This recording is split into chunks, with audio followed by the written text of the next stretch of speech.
Hey, dear listeners. Today's guest is Clea DuVall, who you know as an actor from a million things, including one of my very favorite shows, Veep. Most recently, she directed the Hulu movie Happiest Season, which I just loved. I've met Clea a few times over the years, and I've always been a big fan. After talking with Clea, I'm joined again by world-renowned clinical sexologist, author, and sex coach Dr. Patty Britton, who shares her thoughts on commitment and, of course, sex.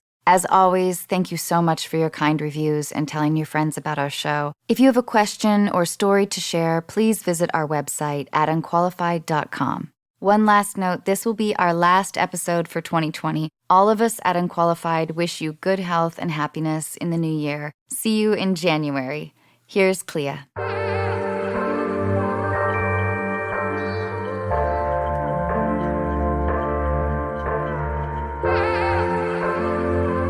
Ladies and gentlemen, you are listening to Unqualified with your host, Anna Ferris.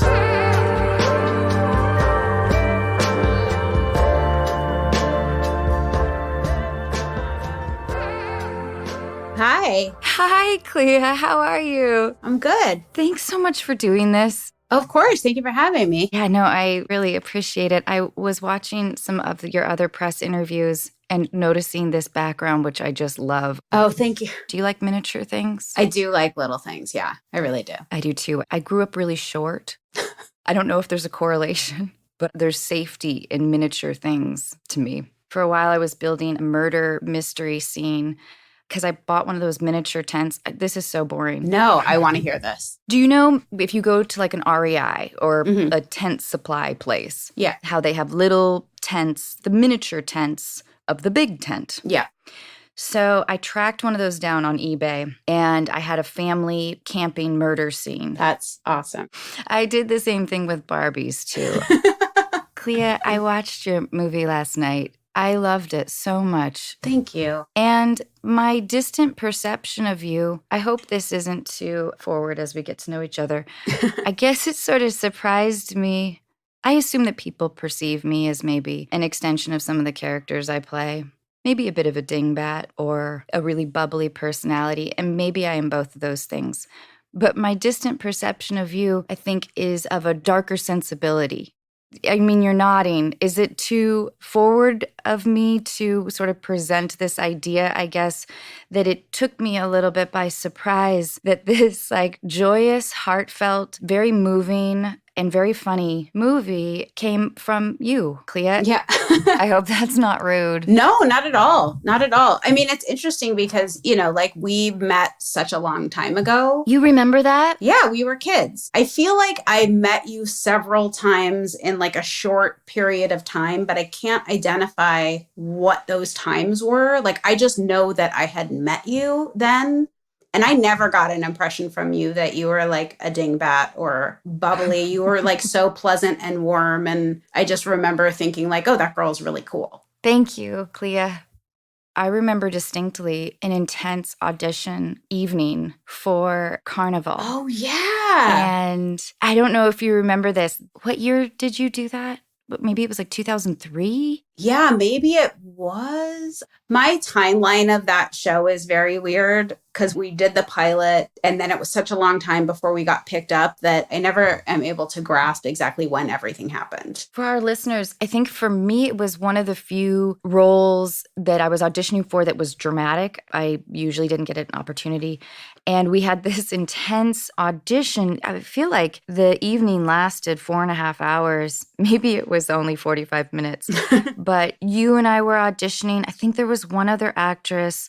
We were auditioning for the director and producers in a HBO. And we were there for quite a long time. And I remember distinctly thinking, Clea's going to get this.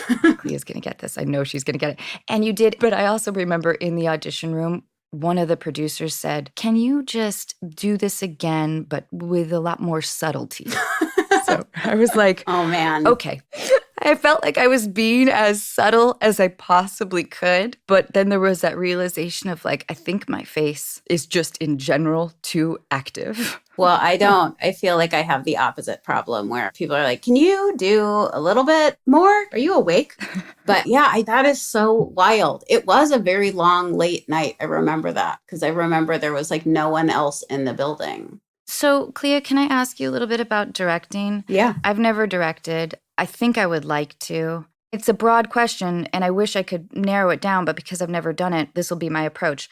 What departments proved to be valuable that you maybe underestimated?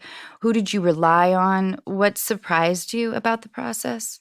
I mean, I relied on everyone, so much. Every single department matters equally, because if one is, falling behind, then it affects everything else. But the departments that I spent the most time with, that I feel like helped me think about filmmaking in a different way were my DP and my production designer. We became this unit, this like very tight unit, and my line producer / executive producer and creative producer. It was like the five of us really formed this team because we were on it for the longest. We worked together the most. My DP and production designer are actually married to each other. So, the three of us would spend a lot of time before we even left to go into pre-production, just watching films for reference and talking about the movie. And because we were able to build the set of the house, like talking about that house and where the rooms were going to be based on the script. You never get that opportunity to tailor the set to the script. It's always the other way around. So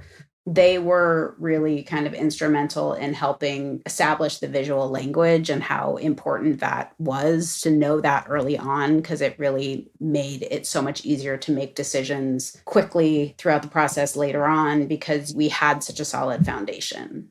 To use a term that I bristle against my fiance. Oh. I love the concept. It feels fancy in a weird way. Yeah.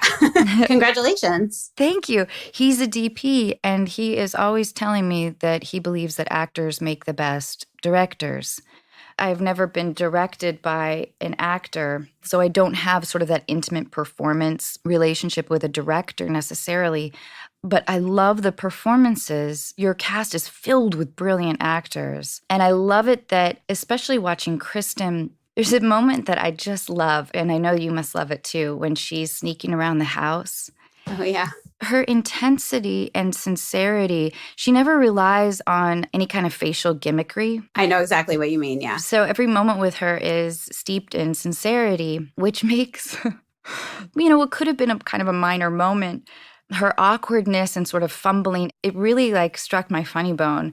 And Mackenzie was incredible. When casting, did you have everybody in mind? I wonder if one of the bigger challenges when directing actors is making sure that they're following the storyline as you shoot in not a consecutive order. Everybody was so prepared. And I think Mackenzie had the hardest job just in general, but also just in terms of her, tracking where she was at, because it was the beginning of the movie. She is fully herself. And then as it goes on, she is regressing more and more and more until the final moment towards the end when she is fully back into her place of fear, her teenage self, making that, reopening that wound, But I mean, she was very good at tracking it herself. And I felt like all of the actors really had the story. And our schedule was crazy because everybody was so busy and flying in and out. Like Allison and Aubrey and Mary Steenburgen, they all started later, and Allison had to go places and Aubrey could only be there for the last 10 days. So it was really this, shuffling around. But for the most part, we really shot a lot of the stuff in order as much as we could. So it didn't feel difficult to track. It was more keeping the tone of the movie, because Mackenzie and Kristen are such incredible actresses and they do mostly dramatic work. So it was really finding the truth within the tone of a romantic comedy, which can be, it operates in a different level. And if you're doing a drama, a scene can be devastating and serious. And then in a romantic comedy, it's handled in a different way. So it was really just keeping track of that to make sure that we were maintaining the tone. Yeah. Is Christmas your favorite holiday? I mean, I really like Christmas time. I like that there are decorations and lights and that things just feel different. Because growing up in Los Angeles, when it's just the same all the time, it's maddening. I know people who might be listening to this who are living where their cars are covered in snow. They're probably go to hell. But the monotony of just living in a place that never changes, It drives me crazy. So any kind of weather, any kind of change in the environment, I really welcome. So there is something about Christmas time that just feels different, and I really do enjoy that. But I actually don't like Christmas Day because then it's over. I like the anticipation of all those things a lot more. But in terms of the traditions, I really like Thanksgiving, but it is such a complicated holiday because it's celebrating something that wasn't good.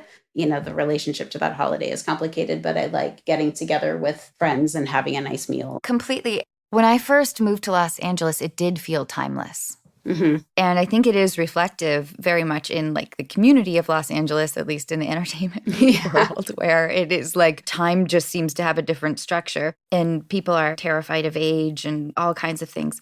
But I can understand, I think, any marker of time changing. Yeah. I feel like very much an old grumpy person when it comes to just the fuss of any holiday. Mm-hmm. But this year I'm actually feeling a little more Christmassy than normal. I don't know why. That's nice. I mean, why not enjoy it? Do you have a tree already? No, I think we're going to get one though. So can I ask you a series of questions? Of course. Okay. What or who has influenced your career the most? Wow. It's a big idea. It's a very big idea.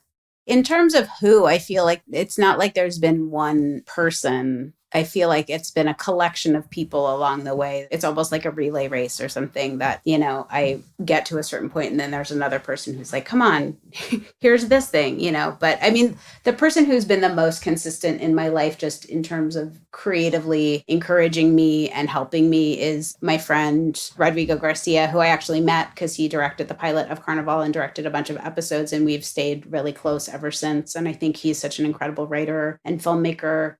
He's read everything I've ever written and given me notes on my films. And he's just so supportive of me. And he's really helped me on the filmmaking side a lot, just in terms of like finding my feet. Yeah. He's definitely someone who I turn to often, but that evolves and it changes. Like the producer of this movie, Isaac Klausner, who works at Temple Hill, he's become a collaborator of mine who I find very inspiring, very smart, who really like pushes me and challenges me in a way that I really need. Even though we've only been working together for the past 4 years, he's someone who I want to continue down the road with. My very brief encounter with him, he seemed incredibly brilliant and incredibly kind. Yes, he is both of those things. He's like a real human being. He's solid, and I really don't know what I would do without him. I love that. Okay, I want to go back to some past issues, but first, if you could live anywhere in the world for a year, where would it be? Man. I mean, Northern California, like up around Inverness. I don't know if I know where that is. It's near Point Reyes, near the water. Oh, okay. Kind of wild and rugged. Wild and rugged, but near water. Or maybe somewhere up in Oregon, somewhere on a coast. I don't like the beach and I don't like water, but I like to look at it. I'm with you on that. What talent or ability would you most like to have? I feel like there's so many. The violin? Do you play it all? No, not at all. I have no musical ability at all. Clea, I bought a cello like back in April during like the time when you buy a cello when you've been in your house for 3 weeks. Yeah. And I thought it was going to be really sexy. Uh-huh. And I'm self-taught. It's not going great. So I admire you for doing it, though. For wasting $500. I mean, listen, how often do you play it? I play it about once a month. Okay. And by play, I think that's pretty generous. Do you have anything? Do you watch a YouTube video or something, or you just go? I just sort of hack at it, Yeah. Saw that thing back and forth. And then I put it in our bathroom. Okay, more questions. What character or role have you most enjoyed playing? If I was asked that question, I would break it into 2 different ideas. Like the happiest I've been on a set, and then the character I've played that I've reveled in getting the opportunity to play that character. Yeah. I mean, in terms of a character I've loved to play, I really loved playing my character in But I'm a Cheerleader, which was such a long time ago. I have to see that movie again. It was such a great movie. It was a great movie, yeah. But I don't know. I have this sense that there is like a role that I haven't played yet that's going to be the one where I really feel like, oh yeah, this is that role that everyone always talks about. I feel like everybody has one that is like, but maybe that was it. I also feel like there's something else out there. Yeah, I did this indie called Smiley Face, and we shot it, I think, in 20 days for $1 million, which was really exciting. I felt like very much a part of the process. And my character was bizarre and stoned the whole time. I'd never had this feeling before. I would wake up early for my call and be so excited about my dialogue for the day. That's awesome. It felt pretty rare. I mean, we are fortunate to have our dream jobs. And yet it feels like even with the perfect filming experience, you cannot be consistently elated all the time. Yeah. There's always the stuff. Yeah. I was really happy on the Veep set, though. That was probably the most fun I ever had. Can I ask you about improv on the Veep set? Yeah. So Allison Janney, she was a guest star, and I've talked to Sam and Tim and Anna. They've all been on the podcast. I'm trying to get everybody from Veep, I think. But what was that like? Because Allison described it as you got the pages and then they were gone. Yeah. So wait, will you tell me about that and how thrilling or nerve-wracking or both? In the beginning, nerve-wracking because like I'm definitely an actor who prepares. Like I really know my lines inside and out. I am not good at cold reading. I can't learn that way. Like if I look at something, I just can't remember it. I just can't do it. So it was really scary at first because also Veep was my favorite show when I got the part. And I was just terrified all the time. I just didn't want to be the person who fucked up Veep.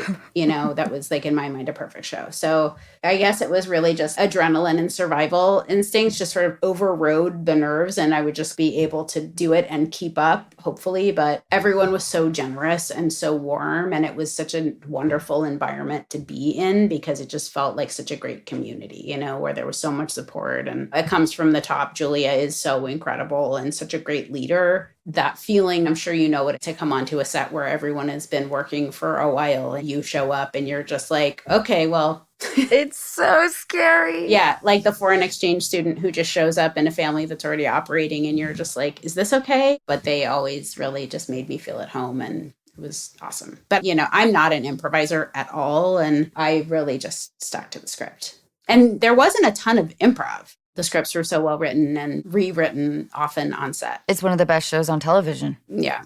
And whichever project you're in, you have a very strong screen presence always. And dialogue isn't even necessary. And I wish I could nail that concept like in my brain and articulate it well. But anytime you're in frame, you're a strong magnetic presence. Your eye is drawn to you.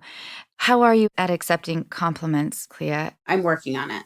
Before Zoom, it used to be easier, I think, when I would podcast because, you know, we would like be sitting next to each other or whatever. And now like looking intently at somebody. Yeah. And then also being able to see my own face. Yeah. God, I don't know. It's, yeah. All right. So what is a trait you dislike in others? Entitlement. Yeah. What is a trait you dislike in yourself?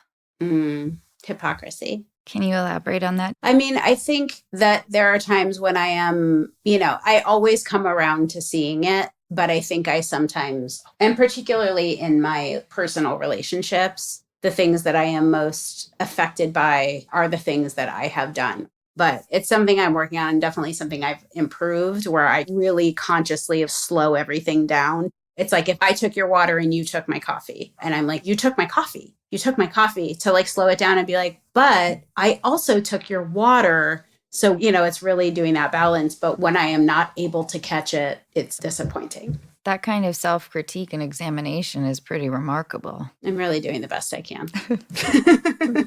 So what is your favorite rainy day movie? I mean, there are 3 movies that, can I do 3? Of course, yeah. Silence of the Lambs. Ooh, good. All right. Beetlejuice.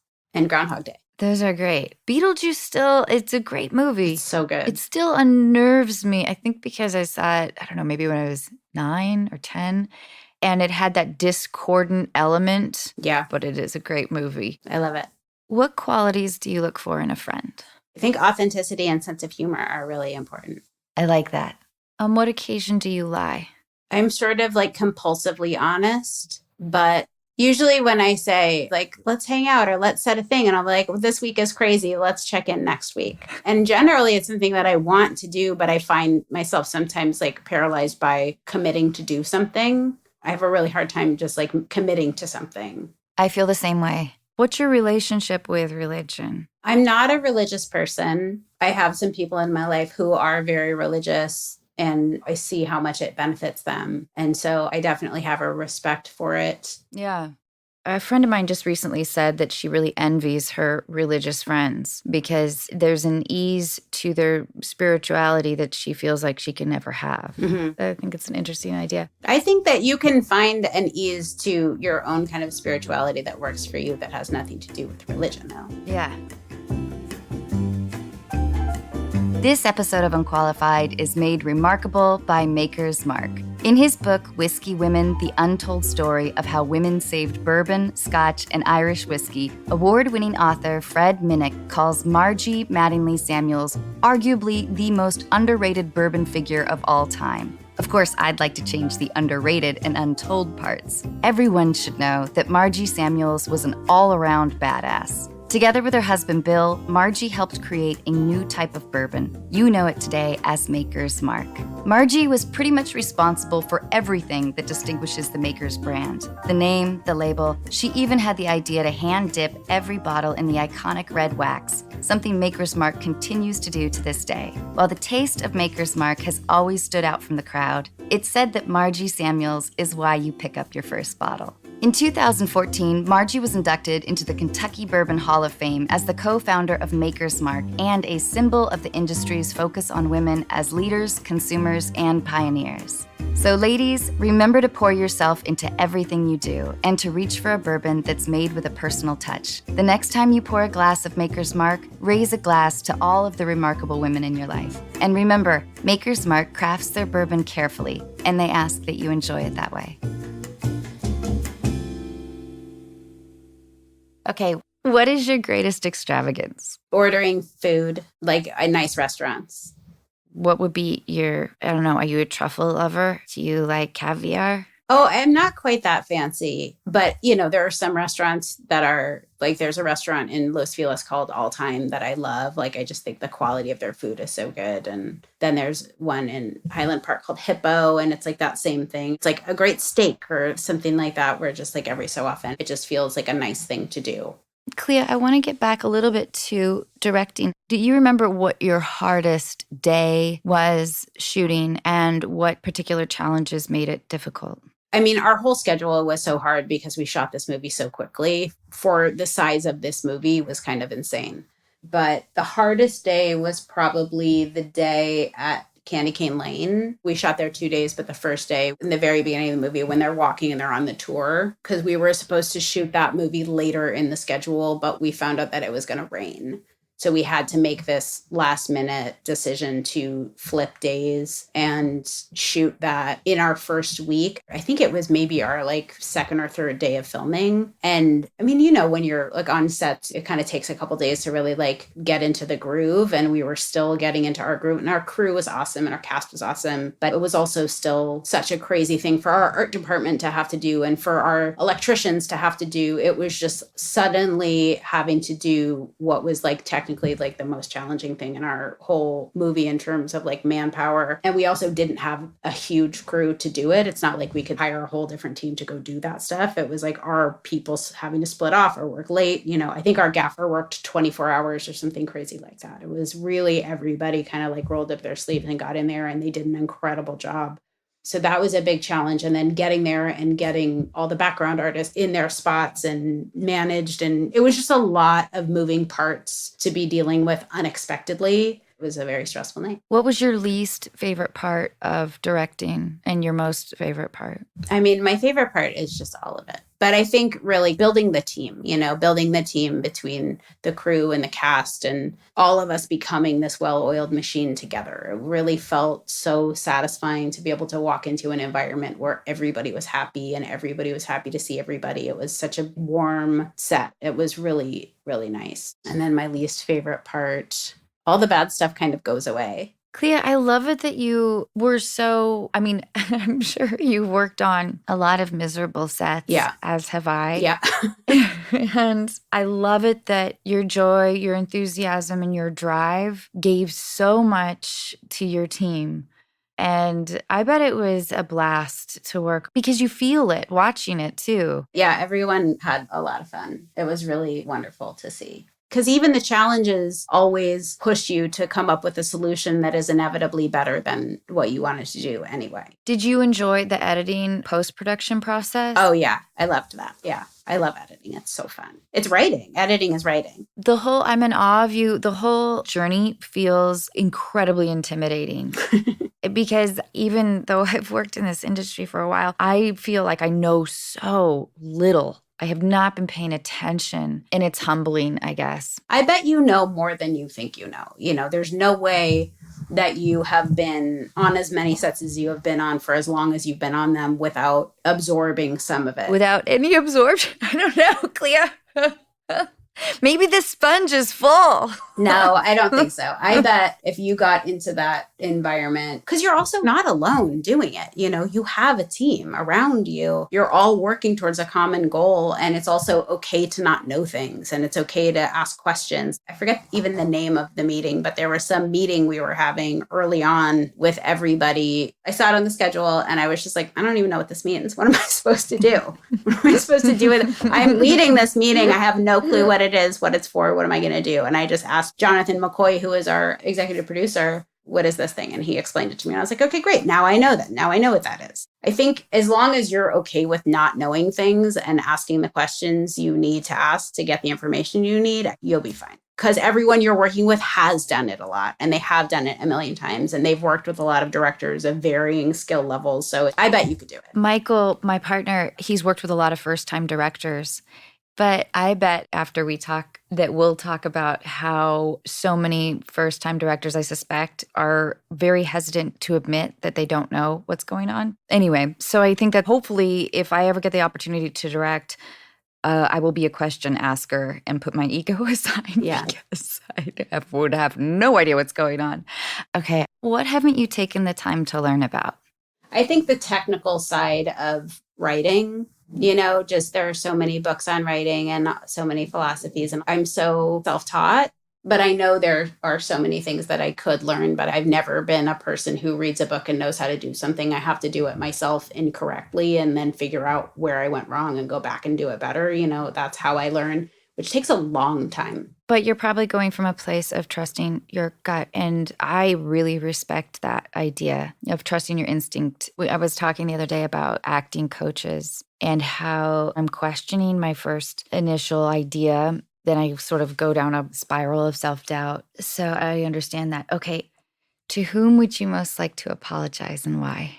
This is a really tough question because immediately when you said that, I knew exactly what the answer was. And then do I give her the real answer? Do I try to make one up? Clea, whatever you prefer. It's a big one, though. It doesn't matter. Feelings are totally normal and human, and it's fine. I'm a human being. It's fine.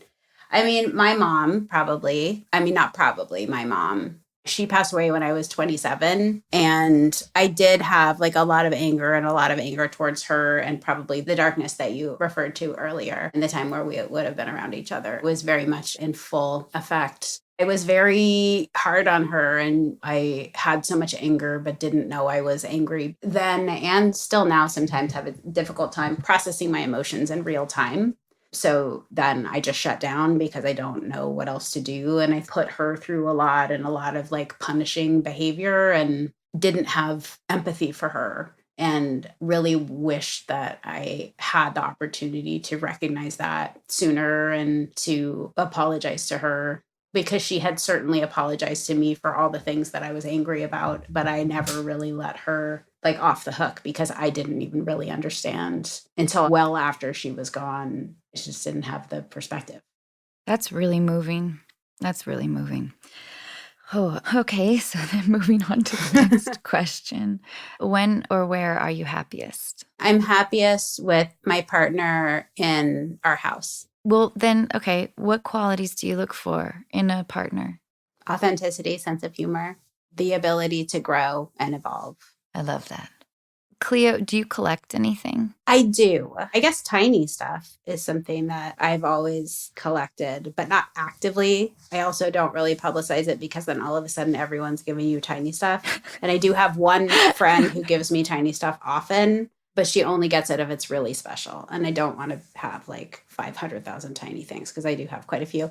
But I go through phases. Like I went through a phase of collecting globes and now we have too many globes. And then I'm like, what am I going to do with all these globes? You know, and that's my cycle of obsessively collecting something and then being burdened by the things that I've collected. I so get that.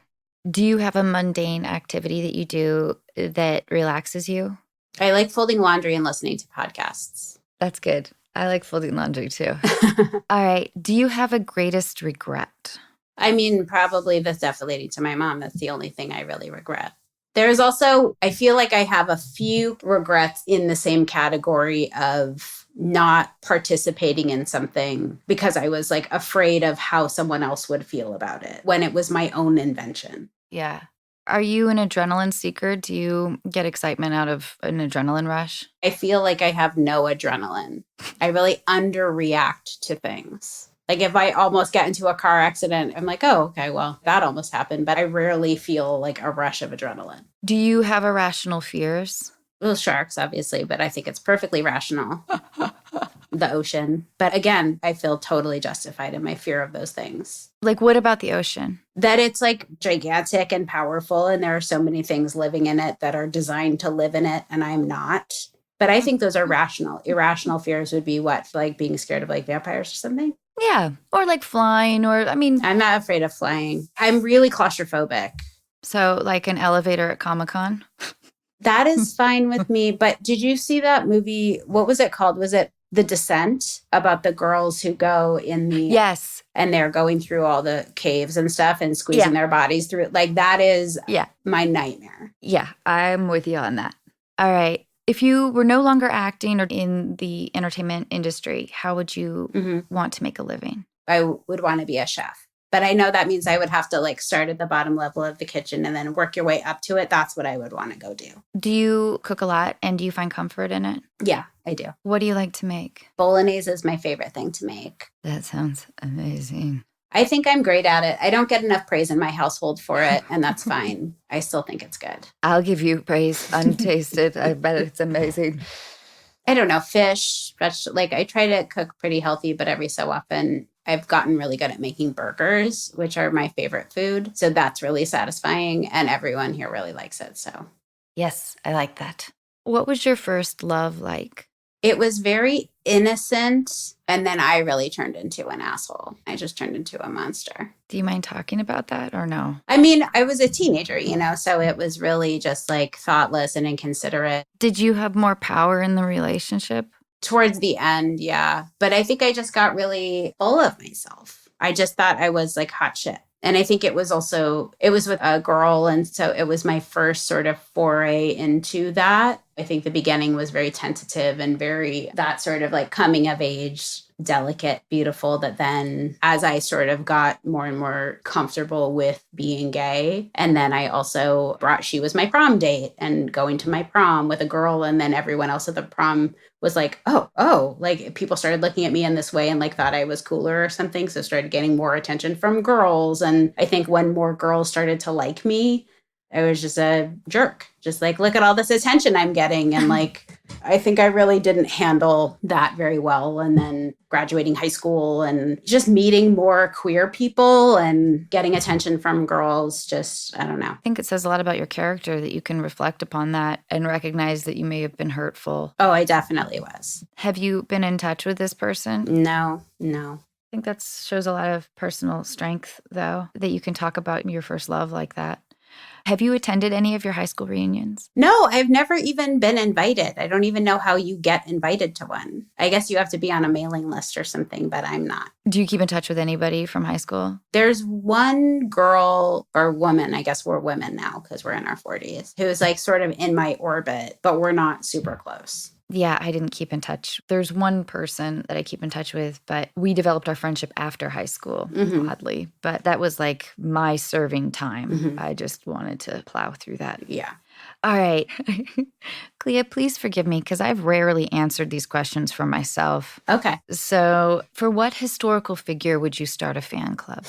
I don't know if I'm smart enough to answer that question. I love that answer. Was there a book or TV show or anything from your childhood that affected the way you look at the world? It's funny because I feel so little connection to my childhood. I have a really hard time remembering it. I mean, I feel like at that time in my life, I was most affected by music. People like Courtney Love or Liz Phair or PJ Harvey, who were these women who were not these sort of like mainstream women that I was so used to seeing. And like I always felt so other, not just because I was gay, but because I also was not traditionally feminine in the way that seemed to be so valued. So it really complicated my relationship with even being, a girl, because I felt powerful as a female person. But then on the other side of it felt like I was being told that I was doing it wrong, which only got worse when I started acting. But, looking at women like that really kind of showed me that there are so many ways to be a woman and that femininity is not one thing and that I was okay in being me. And also Nancy McKeon on The Facts of Life gave me that same feeling too. Yes. Yeah. Joe was rad. Joe Polnicek, Nancy McKeon. Yeah, she was awesome. Yeah. Okay. What was your living arrangement like when you first lived on your own? I lived with my girlfriend in an apartment building that her grandparents owned. In Los Angeles? In Los Angeles, yeah. Have you had any jobs outside of acting? I worked in an office where I did like filing and administrative work. I was a button picker that was like this fashion company and like the fashion designers' whole thing. This is very late 80s, early 90s thing. The fashion designers' whole thing was that they had different buttons, like no two buttons were the same on all of their garments. So I would sit in a room full of buttons and put buttons in an envelope based on like what the clothes were. That sounds fun. Or was it one of those things that quickly becomes so mundane? It's very mundane. And especially when you're like by yourself in a room 8 hours a day. And I mean, I did that for a while and it was like over this one summer. The building that we worked in didn't have ceilings, so you could hear everything going on in the office. And the receptionist would play K-Rock all day. And it was the summer that Under the Bridge Red Hot Chili Peppers song came out, and it would play all day long. Yes. And I would just be by myself picking those buttons for like 8 hours a day, 5 days a week, listening to that song. And it really felt, now I hear it, and it's actually quite triggering for me. Yeah. It's triggering for me too, Clea, but I didn't have to pick out buttons.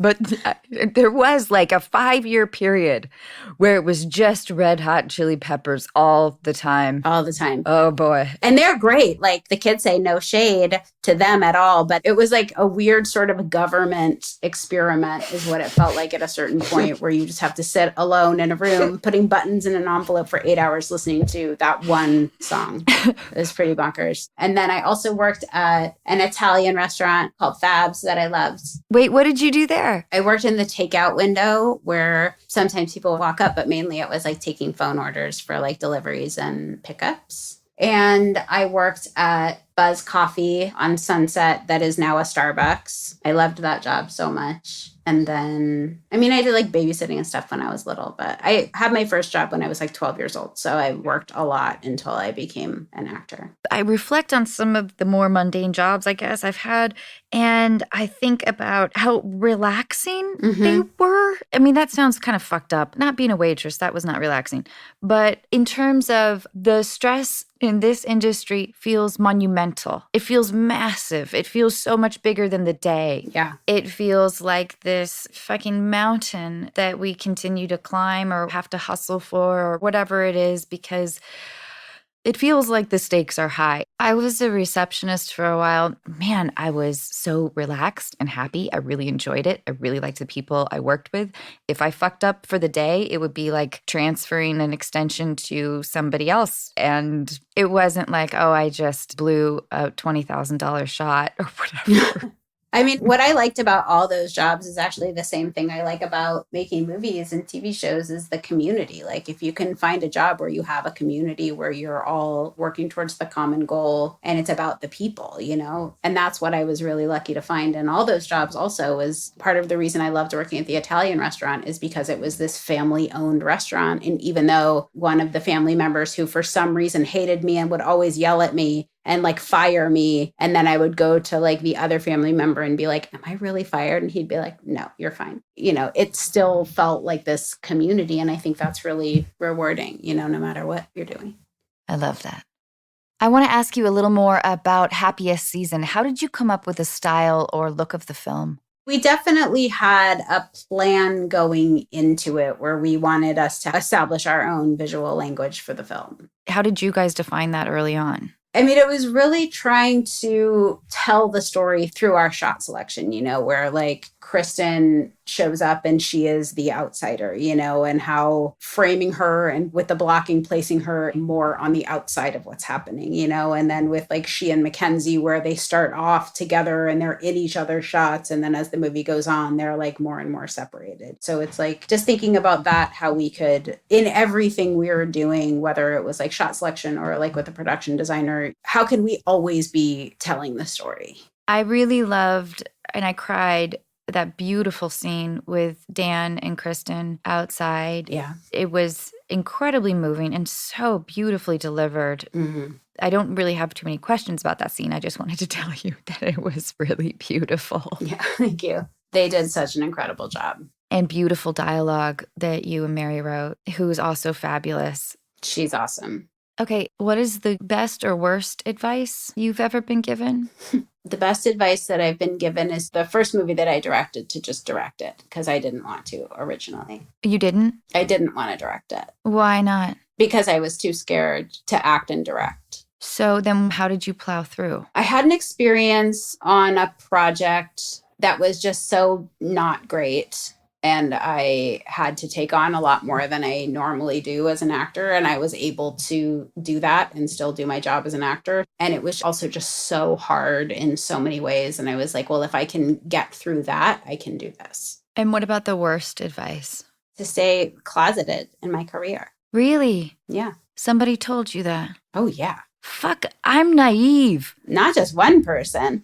At what age and how did that affect you? I mean, I feel like it was multiple times throughout my career. By agents? Managers, agents, publicists, just random people. I mean, starting when I started. When did you come out, and did any of the things you had feared come true in terms of your relationship with the industry? I came out when I was 16, but then in the industry, probably in my early 30s. But it's not like I ever held a press conference or anything. I just started like going places with my partner, allowing us to be photographed if that was like happening organically, and not switching pronouns when I was talking about my life. I just stopped hiding. And no, nothing bad happened. Nothing happened. Was the idea that you wouldn't be able to get heterosexual roles? I guess so. Yeah.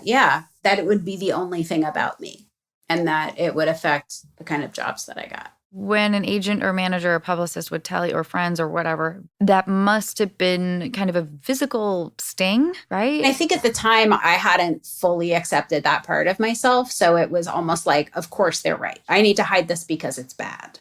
It wasn't until I got a lot older that I was able to really grow to love that part of myself and see that it was nothing that I needed to be ashamed of or hide. Do you look back at those people with a bitterness? I really believe that everything happens in your life the way it needs to and gets you to the place that you are in this moment. And I'm in a place right now in my life where I feel really just like my own self internally, nothing to do with the outside, where I feel a calm, I feel a peace, I feel really genuinely happy. And I don't know if I would be able to have the perspective to even know that what I was experiencing was happiness if I hadn't been in a place that wasn't that. I think you have to experience good things and bad things, and it's what you do with the bad things and how you allow it to propel you forward or hold you back. That's amazing. How would you like to be remembered, Clea? As a good friend and a good partner. I love that. Clea, thank you so much for doing this podcast today. Of course. And I loved your movie. Thank you so much. And congratulations. And you're amazing. Thank you. Also, you know that I created Housebroken with Gabby and Jen. Oh, yeah. Fuck, I did know that. And I love your little bunny is so great. So funny. It was really fun. Thanks. Thanks. No, I love them. Yeah, Clea, I forgot that. So glad you brought that up. I love doing voice work. You're so good at it. Thanks. And truly, yeah, thank you for your time and for your amazing movie. I really loved it. Thank you for watching it. Yeah, it's so fucking good. I don't cry very frequently. And I also didn't want to lead with that, like, oh. But it's a great movie. It's a classic. It's a beautiful love story. Thank you. So thank you, Clea. And I hope you have a wonderful rest of your day. You too. Bye. Bye. Unqualified's qualified advice is brought to you by BetterHelp.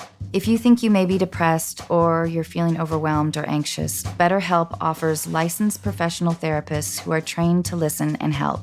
BetterHelp counselors have expertise in a broad range of areas, including anxiety, grief, depression, trauma, relationship conflicts, self-esteem, and more. Connect privately with your licensed counselor by text, phone, or video calls and get help on your own time, at your own pace, and at an affordable rate. Everything you share is confidential. And know that you're not alone. Over 1 million people have taken charge of their mental health with the support of BetterHelp counselors. I think everyone would agree that this past year has been overwhelming and we could all use help when we're feeling down. So start by filling out a questionnaire to help assess your specific needs and get matched with your counselor in under 48 hours. BetterHelp is an affordable option and our listeners get 10% off your first month with the discount code Ferris. So get started today at betterhelp.com/FARIS. Talk to a therapist online and get help.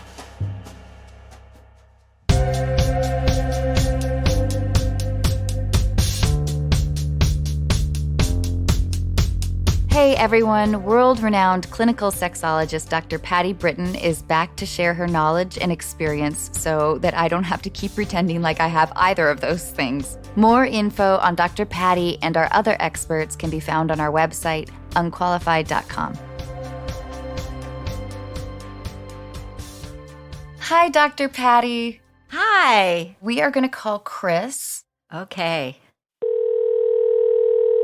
Hello. Hi, is this Chris? It is. Hello. Hi, Chris. I'm thrilled to be able to talk to you. This is Anna. I'm here with Dr. Patty Britton. She is a clinical sexologist, a sex educator, and a sex coach. Oh my gosh. And it's so great to meet you, Chris. Thank you. Thanks for showing up. Thank you. It's so great to meet you both too. Anna, I'm so excited to be talking to you. All of my friends are very jealous and excited for me. Oh, Chris, I already just love you so much. Will you tell us what's going on? Sure. So there's a little bit of a protracted background context, but I'll try to get through it as quickly as possible. So before this year, before like early 2020, I hadn't really been dating at all. Like my last relationship ended in late 2017, and I took like a long extended break from serious dating to like take care of some stuff. And I had like health stuff at the time that was sort of had like tanked my self-esteem, and I wanted to take some time to rebuild it. And then at the beginning of this year, I was like in a good place. I had a good permanent job. I was like feeling good about myself. I had like a good social life going on, and I kind of wanted to like give dating another try. So at the end of February, I decided to try out a dating app. So I installed Hinge because I'd never tried any of the apps before, and went on a bunch of dates. Basically, for the first couple of weeks, I had 4 or 5 dates in about 2 weeks, and then lockdown happened, which kind of abruptly changed the whole situation. And like everyone that I was sort of talking to at the time, most of them kind of faded away. But I was trying to we didn't know at the time really how long to expect that we would be in lockdown for. So I was kind of like still talking to some people and like still trying to talk to new people just on the off chance that, I don't know, I might get myself a lockdown boyfriend. Yeah. So, that's a great idea. Yeah. A lockdown boyfriend. I love it. Yeah. In I want to say the middle of March, end of March, I started talking to this guy who we're going to call Bill. We had a couple of virtual dates, which was nice, but I was kind of holding off on having an in-person date because at the time I was still kind of freaked out about meeting people in person. I put it off. I kind of kept putting off meeting up with him in person. And then I started talking to someone else who we're going to call Ted. And immediately with him, when he proposed meeting up in person, because A, he lived close by, and B, I just sort of felt much more immediately into him, I agreed right away. And so I was like, I should probably meet up with Bill now. So I did. So I had a date with both of them in person in the same week. I met with Ted. We had a wonderful, perfect first date kind of thing. I like got all those good feelings you're supposed to get. And then I had a date with Bill shortly afterward, and it was like very nice and pleasant. He was a really nice guy, but I didn't really feel anything beyond maybe being friends with him. So I told him up front that that's how I felt. And we kind of just sort of agreed to be friends. And then I went on to date Ted, and everything seemed to be going really well with him. We like spent a lot of time together. We had a bunch of really nice dates. I was meeting his friends. I went to his birthday party, and like everything seemed to be headed in the right direction. And then all of a sudden he just abruptly pulled the plug, which it was only about 2 months at that point, but it was surprisingly devastating. Yeah. So really like pulled the rug out from under me, and I spent quite a while feeling crappy about it. And then sort of around the same time, Bill resurfaced and texted me, and he was like, hey, were you serious about wanting to be friends? If so, we should hang out. So we hung out, got like rom-com drunk, and had sex. And then in the morning, we sort of were like, well, we're not seeing anybody else right now. Do we want to make meeting up a regular thing? So we've been meeting up literally every weekend since. We sort of alternate who hosts, like, because the current lockdown rules are you can only have a visitor if you live alone, and we both live alone. We're the only people that we're each legally allowed to see is each other. So we like alternate who's at whose apartment, and we're still hanging out, and we have a really nice time. He's super nice, the good dude. I feel like at this point I should have feelings for him, but I don't. So my question basically is like, is this heading for disaster? And also, am I a crazy person for not having feelings for him? It sounds like he has stronger feelings for you than you do for him. I think so. It's come up like when we agreed to start like meeting up regularly, I was again trying to be as responsible as humanly possible and be like, I want to be clear that I don't think I have romantic feelings for you, and that I don't think I'm going to. Is that a problem? And he said, no, it wasn't. And we've had a couple of check-ins since, and it continues to seem to be okay. And at this point, I feel like I know him well enough to know that he would be honest about it if it were a problem. But I don't know if that's a safe assumption to make about anybody. And then do you find yourself comparing Ted to Bill a lot? I feel like, yeah, I'm really trying my best to not compare them. Like every time I find myself doing it, it's like I remind myself that it's unfair, but it's so hard within the current context because like I don't have anyone else to compare either of them to, because dating right now is more or less impossible. Moving on was very difficult because there's just like, where do you go? I was furloughed from my job, so I got all day to do nothing and obsess over crap. So there was a tough period after getting dumped where I was like, what am I supposed to do with all these feelings? Right, I have nowhere to go with them. But you enjoy your time with Bill, right? Yeah, it's great. He's really nice. He's funny. We have a nice time. We like have similar interests. There's not a lot that we're really able to do right now. So the fact that we both like just kind of relaxing and watching movies and cooking is good. And we've like had serious conversations about things. And like we've done, I guess, like kind of fairly coupley stuff, but I don't consider it to be a dating relationship. Dr. Patty, can I ask Chris how frequently? I'm like a child.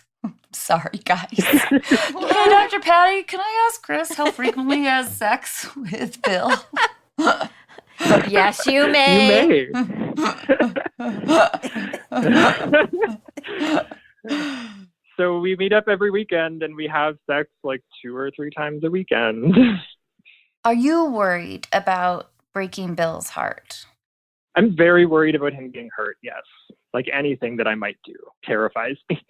Right. Okay, so Chris, I got to jump in the water with you. Let's go for a swim. Jump on in. So, first of all, what I hear is that there's a story that you're telling yourself about how things should be. That's what I hear. Could you maybe explain what you mean? Yeah, I'm by going to that? dive in a little deeper. So what I mean is that you're telling yourself a story about 2 things. One is I'm responsible for my partner's feelings. He is your partner because he's the only person that I hear you're spending your weekends with and that you're sexing with. Am I right about that? Yes, you are correct. So even if you don't feel those quote in love feelings, he is your partner. You care about him. And also, many of us who are living in COVID, who are not in long-term committed monogamous relationships, have different views about being with our humans, myself included, because we're living in a bizarre world with lockdown and limitation. And sometimes there are people who come into our lives who may not fit the picture of what we thought we wanted or how it should be. What I hear is that it's working, isn't it? Yeah, it is working right now. And I'm like, it's just like, it kind of freaks me out, I guess, a little bit that it's not so much that it's working. It doesn't freak me out that it's working. It's actually very comforting Okay. that it's working. It's just like I think what I'm really concerned about is that the longer it keeps working is that I'm worried that his feelings are just going to continue to develop if he has them. I imagine that if you actually cracked this open and you brought this up seriously and really put your attention on it together, what might happen is it might threaten the relationship. Am I right? Yeah, for sure. Like the last time that it kind of came up, he was very clear about being like, we don't need to talk about this unless it becomes a problem. Yeah. So like, I'm not really like trying to have this conversation with him, even though I have this concern and these worries, because I'm worried it's just going to put him on the spot and make him feel bad. Yeah. And it would potentially threaten this thing, which is very comforting and nice. You know, it's very difficult being alone in this time of COVID and lockdown where dating in real life, going outside of the virtual world is almost prohibitive, right? Yeah, I'm in Montreal and it's very bad here. Yeah. So, and our lockdown restrictions are quite strict. So I don't really get to see very many people ever. So what if you were to look at this as right here, right now, and stop worrying about tomorrow? Patty, that feels impossible. Well, yeah, I was going to say, I don't think I'd be a human being. Do human beings do that? I know. They can. They can because that's part of what I'm calling the story that you're telling yourself, is that I should be able to predict and control the ending of this. I should be able to predict and control my partner's feelings and my feelings. Yeah. And so there's a piece about this that is really a story. I'm using that with big air quotes around it. These are not normal times, right? And I mean, I'm in California. We're in lockdown. They've closed everything. You know, it's the same situation, except that you have the ability, if you're, I can't believe the law, you have the ability, if you're single, to have somebody come over. It's like, wow, they really know how to legislate there. Yeah, it's a very specific provision in the law. I'm blown away. Well, if you live alone, you're allowed a visitor as long as that visitor also lives alone. It's like the Canadian government is trying to protect the population from loneliness. There's something really romantic about that. Yeah, the other pandemic. Canada has issued a few like pretty funny statements about sex during COVID. Yeah. The other thing I want to talk to you about is, what do you think in love feelings are about? Ooh, that's a great question, isn't it? Mm-hmm. Yeah. So it's obviously different for everybody, I think. But I don't know, the times in my life where I've been in love with someone, it's like kind of a combination of feeling a little bit like you're on fire, but in a good way. Mm-hmm. And also like when you are around the person, it's sort of like coming home at the end of a long day. Mm. There's something very like comforting and familiar, not necessarily in the sense that you've been there before, but I don't know, it's just like safe, comfortable, kind of familiar. The thing that's sort of missing, I think, with my time with Bill is there's like, it's not devoid of passion. Like sex is very good. Okay. I don't feel drawn to or compelled to always be near him in a way. I don't know how to articulate this. Well, maybe it's hard to talk about because it doesn't have a lot of easy language. It doesn't. So I wish I were sitting and looking at you, because what I would say to you, kind of like with this loving mom vibe, is maybe this expectation of that passionate in loveness is what happens in that kind of fleeting beginning of a relationship. We have a term for it actually called limerence, Limerance. It's kind of a It's a little bit like infatuation. exactly. And guess what happens? It goes away. Yeah, it does, but in the context of like the relationships I've had in the past where it was like a long-term relationship with someone that I was in love with, like even after a year or 2 years of being with that person, that initial like honeymoon phase feeling obviously goes away, but there's still this undercurrent of like when you're parted from the person, you miss them in a way that's really specific and particular. Yeah. And like when you're with the person, you feel drawn to them in a way that's very specific and particular, not in the same way that I miss my mom or that I miss my friends. It's like a very specific kind of longing. Yes, I get it. Yeah. I don't know. I just wonder whether you're looking for a kind of set of feelings you don't have with Bill, yet you have something else with him that feels more like a mature love. It's weird because many people are going through what you're going through. So this is such an important conversation. And I love that you're willing to share it so authentically because it's not easy. A little bit. It's gone through my head a couple of times that I'm not that like asking myself like, or do you just have this like maybe slightly youthful and naive vision of love, and that the thing that you have right now is maybe what it feels like to be in love at 31?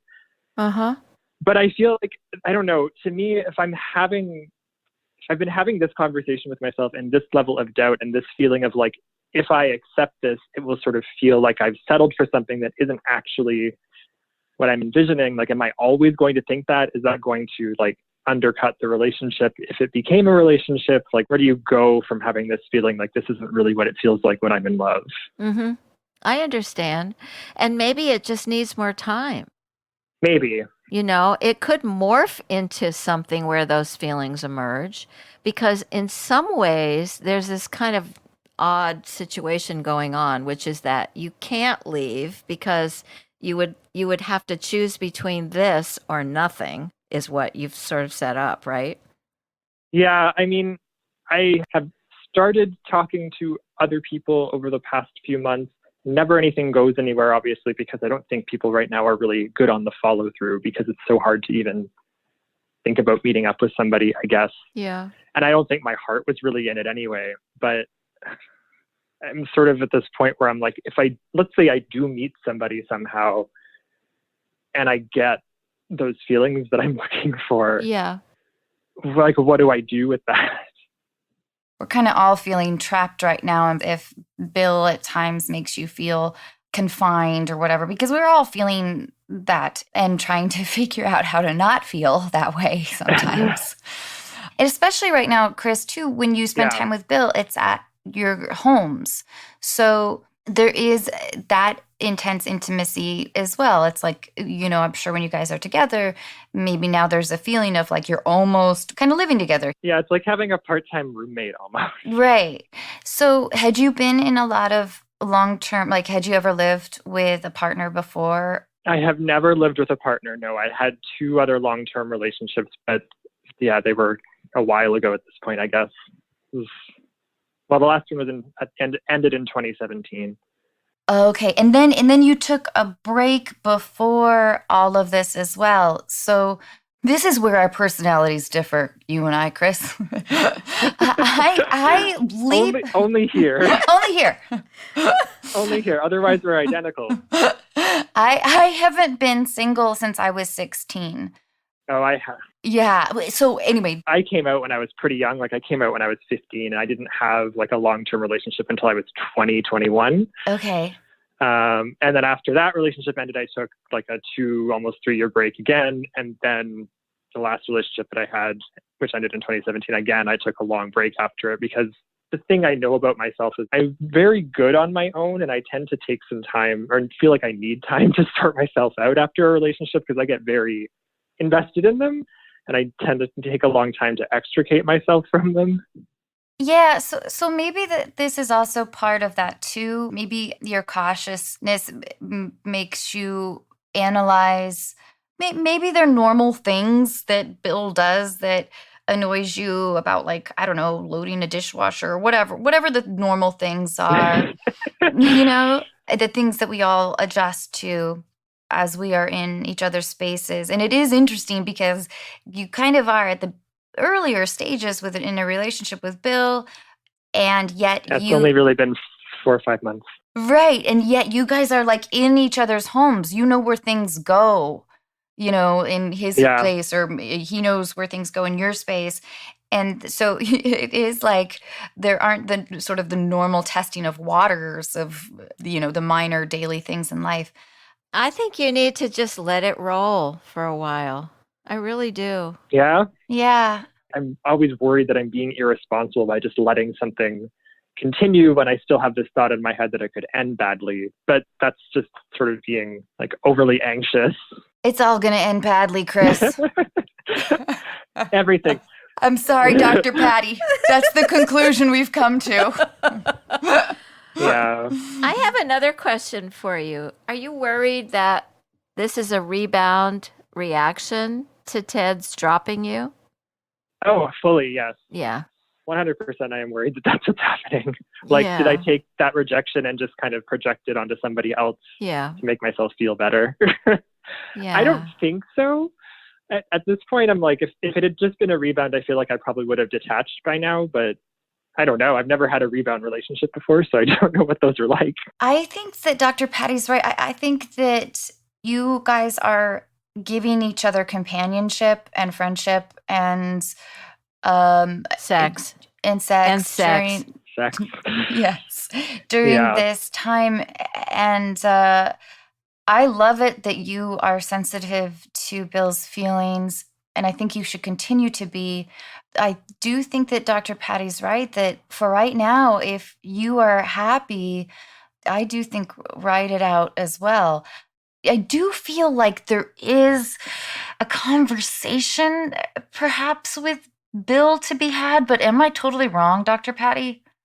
I think you have to be very careful because you have something to cherish in this.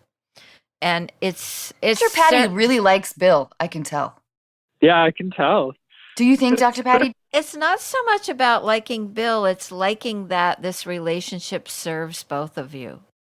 Yeah, I'm always worried about being selfish, so I'm always sort of thinking like, well, what is he possibly getting out of this? And I have to remind myself that like, clearly he's enjoying himself too, or he wouldn't want to continue it. But it's like, it's very easy for me to feel like, oh no, I'm taking advantage of him being nice. But I'm not. Like, I know I'm not. I'm just afraid. I'm just so afraid of taking advantage of someone's kindness because he's very nice. He's very kind. You need to have a chat with yourself. Yeah, probably. And take yourself off the hook. It's interesting. I just feel that you're being really hard on yourself. This is about lightening up, giving yourself permission to enjoy what you have and really having gratitude for it. Let it be. Stop worrying about it. Stop going into what's going to happen, what if this, what if that. Get out of the what if mode and start filling your head with other kinds of thoughts. Are you not working right now? Is that part of it? Yeah, that is definitely part of it. I was furloughed in April, and then they finally had to terminate my position in like mid-November. So like I thought there was a job to go back to, and then all of a sudden there wasn't. So now I'm on the job hunt again. Okay. So maybe creating a project for yourself where your head goes so that your mind has something, right? Yeah, I was repainting my apartment and then purging most of my possessions, and like I was trying to go through all the stuff that I needed to do. Yeah. I mean, you're very intelligent and you're very sensitive. So you have so many gifts, and it must be so hard not to be able to share those in the context of work. So having a project where you can put your mind to it, whether it's painting and purging, or maybe it's deciding I'm going to take a course online or reading 5 books in the next 5 months, whatever it is, so that your head gets out of the spinning top of thinking about the relationship. Should I leave this? Is this good for me? Is this good for him? This isn't how I want to feel. You hear what I'm saying? Yeah, no, I do for sure. I know. You're in a good place right now. Just allow that. I've had this thing in the past too where I'm not as attracted to people who are really kind to me. And it's a quality that I don't like about myself. I don't know if you're like that at all. Not as an adult. I definitely had that in me when I was younger, but like I only like being around people who are kind and nice. Like I hate being around people who are mean, and I don't tolerate people being outwardly mean to me because I'm way too sensitive for it. I just start crying. So Yeah. I don't like being around people who aren't nice to me. So like I don't think that that's the problem. So, Chris, it's Friday. Are you going to spend the weekend together this weekend? Yeah, I'm headed to his house more or less as soon as I hang up. Okay, great. I don't know why I wanted you to make him a little gift of some kind or something that interests him. Well, I brought him baked goods last time. Oh, that's sweet. I don't know. I think if you guys are enjoying the time together right now, I would try to resist the temptation to futurize about what it looks like in 4 months because we don't know where we'll be. Dr. Patty, do you think that's pretty good advice, attempting to not define the future right now? Absolutely. Get out of that thought. It's like a bad rabbit hole you're going down. So stay out of that. And also just give yourself permission to enjoy what is. Okay. Okay? It's okay to just enjoy what's going on. Yeah, and Bill sounds like a really wonderful person, and he probably, and you mentioned that you were open with him, and he probably picks up on some of this stuff. So if in 6 months, 7 months, we're all vaccinated and there's a semblance of normalcy, God, it feels like I can't even believe I'm saying these things. Maybe that's a better time to evaluate. If you guys aren't together in a year, hopefully there's a wonderful friendship that is developed out of it. Yeah. Well, tell Bill we said hello. and, I will. and I hope you have a wonderful weekend. I hope we helped. I don't know if we came to anything definitive. No, you did. Like, it's like looking for like external approval, permission or something. It's like permission I can't really give or have been struggling with giving myself, right? To just like enjoy it because it's not a bad thing, and questioning good things is kind of the way you turn them into bad things. I think that the advice you gave is really useful. Yeah. You deserve this. Both of you deserve it. So just enjoy it. Okay. I will do my best. All right. Take good care, sweetheart. Pick out like a Thank fun you movie. so much. Oh, yeah. I think we're probably going to watch Love Actually and make fun of it. Oh, good. Oh, my God. I knew we had a lot in common, Chris. Yeah, I hate that movie, but I do love to make fun of it. I hate it so much, and then I cry every time, and I get furious with myself. Well, it's like sinisterly manufactured to make you do that. Like it's like so specifically crafted to make you have that response. It's evil. Oh, it is. It's schlock, but it's effective. Oh, I love it. Evil schlock. I judge a person on their love or hatred of that movie. Isn't that terrible? Hatred, actually. Yes. But I'm such a sucker for rom-coms. Me too. I honestly love them the worst that they are. Like if they're like as trashy as they can possibly be, I just love them that much more because it's just, I don't know, it's so easy to turn your brain off and just like sink into it. Oh, Chris, we did see a good one. We just talked with Clea DuVall. Oh, I love Clea DuVall. Check out her Christmas movie. It's called Happiest Season, and it's great. Yeah. Oh. Okay.